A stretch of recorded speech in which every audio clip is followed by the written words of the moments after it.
So, obviously, it's a big story this week. A certain big YouTuber said a certain word, and things happened. And we're not gonna go into all that too much. But what we want to discuss is the DMCA takedown portion of the story, which is quite frankly a bit ridiculous in my mind. Well, he's not Voldemort. We can say his name. It was PewDiePie. He who shall not be named. Yeah, well, so PewDiePie said the N word, as they often put it. But yeah, the DMCA takedown by the developer. Do we agree with that or not? I think it's a bit ridiculous. I mean, it is within their legal rights that they have the ability to do this. Whether or not it's a good thing is another matter. But they're not breaking the law yet. But fair use, they let the videos, how long were they up before they suddenly went harumph, and I don't think that's necessarily fair. Yeah, see, I'm with George on that. It's not fair. They're using the copyright system for an issue which has nothing to do with copyright whatsoever.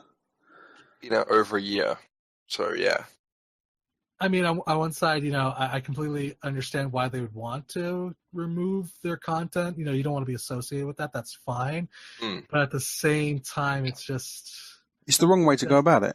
Right. Definitely. And it has a lot of implications for the future, because I think as of this morning, they just approved it, didn't they? Yep. PewDiePie now has one strike against his channel. If other people decide to do this, then he has lost his channel. Yeah, but let's be honest. Even if he lost his channel and he made a new one, he'd build up he'd break records with how quickly it would build up again, just because he's that big. True. If I made something and somebody was making money off of that, and that person represented, even if it was for the briefest moment, something that I really didn't like, then I should think that I should hope that I would have in some way, some way of making sure that person didn't make money off of my product. This is a really odd situation, obviously, because once again, this comes down to, digital rights. But these people have made something, and, we don't know whether he's bought it. We don't know whether he's got a license, yada, yada. That doesn't matter, but he's made something off the back of that, This is the same as if I don't know, because there wasn't even a contract here. That's the thing. This is entirely non-contractual. This isn't somebody making a movie and then a musician going, "Hey, I made a song. Can I use clips from your movie?" It's not even that. It's literally. I mean, if you let's just take the situation apart. If you just look at it at a very simplistic level, it's somebody basically saying, "Well, I don't want my product related to you because you said something I don't like." And at that basic level, one, they would have to be able to, in my opinion, to prove somehow that it affected their product in some way.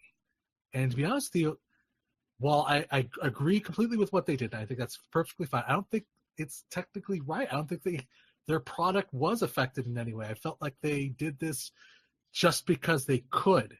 And I think that has farther implications than anything else. I mean, it has been affected now. They're being review bombed on Steam down to, what is it now? They brought that on themselves by kind of doing that. Yes. I think another dev, asked PewDiePie to remove his video playing their game, and that has gone through now, and he took it down of his own volition. I think that is another easier way that doesn't bring about all this difficulty and doesn't put a strike against his channel. Indeed. I mean, I think I can't remember what my point was I was going to make. No, it was, but where does it stop? Like us, we review games. If we put up a video review saying the game was rubbish, would it be fair that they DMCA and take the video down? No, because it wouldn't be fair, because that's where we have the problem with fair use and freedom of speech and all that kind of jazz. That's it becomes this entire gray area that no one has ever, as the courts have never settled. And that's the problem now. This kind of sets a precedent from this point forward of, well, now it's pretty much free game. Anybody, if you say something you don't like, they can now just go ahead and say, well, get my stuff off your site or off your channel, or it kind of sets this huge precedent. Yeah, and I think that's going to be the biggest fallout of this. I mean, ignoring PewDiePie and all his situation, it's going to cause a problem for a hell of a lot more people. Yeah, because if you can do it against, let's be honest here, the biggest YouTuber there currently is, then anybody smaller than that is fair game. So it's I don't know, maybe it's a lot of, apocalypse talk, it's a lot of doomsaying, but it does have implications for the future, period end, no matter what way you want to look at it. Yeah, but that's the thing. I mean, like you say, PewDiePie's the biggest guy on YouTube, but this could now extend out. I mean, even if someone like IGN put out a bad review of a game, they could put a strike up against IGN, and they're a legitimate business, and that's a very bad thing in my mind. But freedom of speech and the right to criticize are completely different things. Like, at the minute, the countries that talk the most about freedom of speech are also the most litigious about slander and libel. If I say I hate something, I might get sued. Whereas in another country where I'm basically not allowed to say that I hate something, other things will happen, but it won't be legal. There is an issue when it comes to rights and digital rights as to what people can say and what people can't say. And freedom of speech doesn't really even tie into that, as we've seen in this case, because these people didn't like this creator who has used something of theirs, and so have, used their right to say, we made this, you shouldn't profit from it. That YouTube is a massive anomaly, and we should one day sit down and talk about it. But the whole earning money from YouTube, you're accepting money from strangers, put simply. Nescafe or random other company, Captain Morgan's, put X amount of money into advertising, and they don't get to say, we don't want to advertise on any channels that are run by this person, or we don't want to advertise on any channels that are run by people in this age group. And that's a flaw. And that means that people who are benefiting from YouTube are getting money from strangers, essentially. The whole advertising system there is completely balked. Yeah, and but similarly, the gaming ownership and right to distribute videos of a game, it's been so open, and people have called out companies that have said, well, no, you can't spoil our game. No, you can't show our game. That we've just come to assume that people can just display and air their game. But there's always, historically, when magazines were big, and when, print was the only way that you'd really ever get to hear about a game before it came out. Back then, there was so much legal paperwork in, can we use this picture? No, you can't use this picture. Use this picture instead. Because people wanted an image shown. And it's only because of the internet and because of kind of YouTube and, I suppose, the ease of accessibility of screenshotting stuff that now we have this whole group of people that we call creators who are making stuff from other people's things. I kind of agree in a way, but it also, because like you say, back in the day when it was magazines, there was all this legal stuff about you can't use this, you can't use that. Is this game developers literally lashing out due to lack of control? If you ask me, yes. And that's not a problem in my mind, because let's face it, if I uploaded a full movie onto YouTube, then I'm going to get that claimed and taken down. And that's not your work, though. No, but then base of it. Me recording a video of me playing a game isn't my work either, really. It can be transformative, though. Yeah. That game was made by someone else. Yes, the games are more malleable, and you play them and go on your own path through them, but that content is still made by someone else. When I'm watching someone play a game, I'm not watching the game, I'm watching the person. Which is... Yeah. Like what you're saying, most of the time it's personality-based, not game-based. You're watching it... What percentage of the video is the game, and what's the reviewer or the gamer who owns what part? I agree.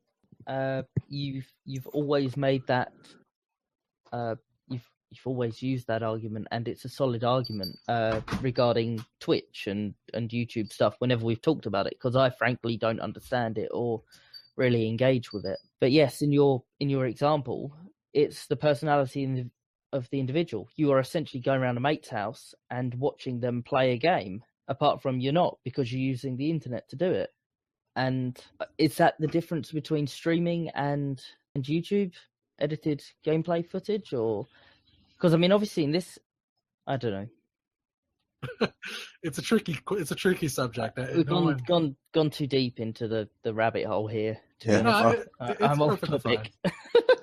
If I may, there's my question to you guys. It's this: if, let's say, IGN, Polygon, whatever publisher released a racist article by accident, or said something stupid in an article by accident, and suddenly a developer came out and said, well, you know what, I want you to take my review off your website, would that be okay? That's a very good question. I think the difference between a video personality, a YouTube personality, and a website is that the website is an entity first. So you might see a developer say, take this down, and in your example, Polygon or Kotaku, whatever, as an entity might say, no, because it was by a different author, or no, because it was this. But then, similarly, those websites are all checked for stuff multiple times over as well. Accountability is very different when it's a one-man band versus a 10 or 11 person setup. My point is it's a slippery slope. I see what you're saying, yeah, and technically you are correct, because it is different between what a logo is and what a single person is. And I can see what you're saying there, but I think, and again, this is all just doomsaying. What just happened here with this situation. It's a slippery slope. It's dangerous, and it's going to have some big implications unless it's settled in court. Finally, after all this time, but chances are, I don't know, things are probably just going to go back to the way they were. They'll probably just ignore it. So should everybody be able to make any video of any game that they have played because they bought the license? Because I do agree, and it's really got to be one extreme or the other. The ownership has either got to default to the developer, the actual creator of the product that's being experienced, or once the license is owned, it's got to be, out there for people to use. Because video creators and streamers shouldn't, we could change to a system where they all have to specifically request permission to stream or upload a video, and they have to get approval. But I don't think that's functional in the long term. No, agreed. But I think I think we should move on from now, because now we're getting into the realms of licensing and all kind of different stuff. But be sure the situation is going to be a very interesting watch over the next few months and years. I do believe. So we could probably talk about this in circles and make ourselves sick. We could.